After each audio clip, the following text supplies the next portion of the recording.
मैंने सारी बातें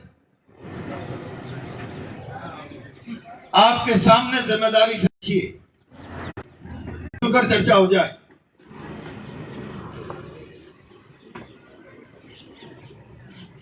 और सामूहिक चर्चा के बाद हम सारे लोग इस निष्कर्ष पर पहुंचे, समरावता प्रकरण में संवेदनशीलता का परिचय दे। ये उदाहरण काम नहीं करे लोकतंत्र कि सरकारी हमला जनता पर हो जाए और न्याय की मांग का आवाज दब जाए, बल्कि चोरी और सीना चोरी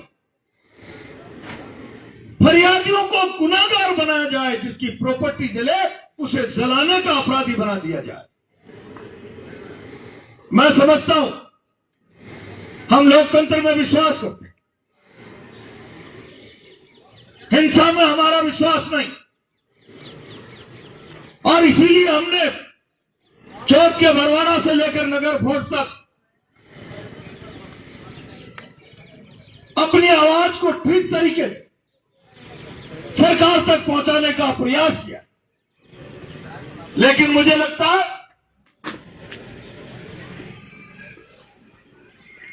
इस सरकार की मंशा समरावता प्रकरण में लोगों को न्याय दिलाने की नहीं,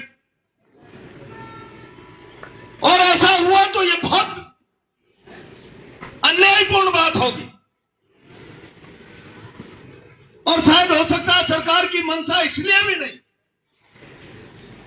कि समरावता को न्याय पुनर्भरण,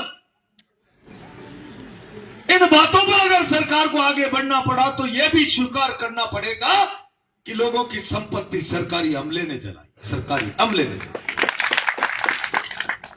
शासनिक तंत्र के अपराध पर पर्दा डालने के लिए न्याय की भावना का अगर ये सरकार कत्ल करना चाहती है तो फिर चलाओ लाठी गोली, और हमारी आवाज बंद नहीं हो सकती।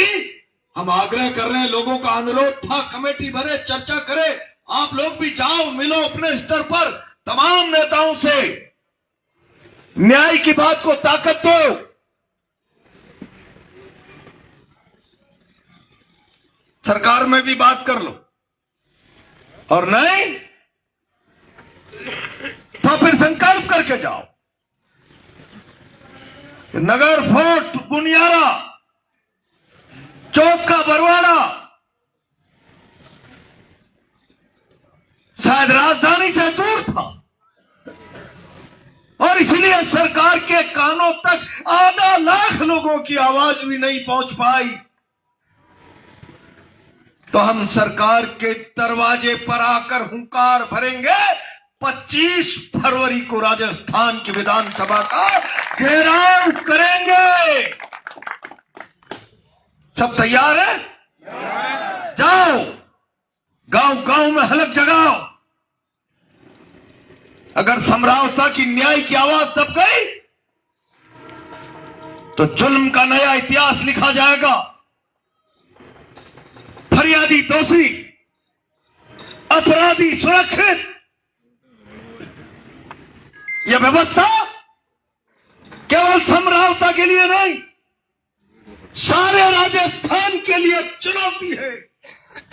और जो न्याय में विश्वास करता है, भरोसा करता है, लोकतंत्र के प्रति आस्था है, अन्याय के खिलाफ जिसके चहन में आग है, उस पूरे राजस्थान को 25 फरवरी को न्याय के इस संघर्ष में विधानसभा जयपुर पहुंचने के लिए घर घर जाकर पीले चावल बांटकर हलक जगा दे।